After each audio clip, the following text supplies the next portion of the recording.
नमस्कार, मी यशोदीप ऋषाली बाबासाहेब शेटे म्हणजेच वायडी बाबा. आज तुम्हा सगळ्यांचं पुन्हा एकदा स्वागत करतोय वायडी बाबा के बोल या पेजवरती. तर आज आपण वायडी टॉकमध्ये एक अतिशय छान असे गेस्ट घेऊन आलो आहेत ज्यांचं नाव आहे विशालजी कडलक सर.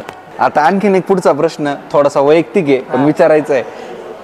आता तुम्ही पण फर्स्ट इयरला आहे कॉलेज लाईफ मध्ये, मग आता एखादी मुलगी तर कधीतरी आवडली असेलच किंवा आवडत असेल नसेल, आता तो पर्सनल प्रश्न आहे, पण समजा एखादी क्रश तर नक्की असेल. नाही आता क्रशचं कसं आहे म्हणजे आता मध्यंतरी म्हणजे क्रश तर आता ते एवढं काही ती कॉमन गोष्ट झाली. आता मला आता समजायला लागलं, मॅच्युरिटी चांगल्यापैकी आली.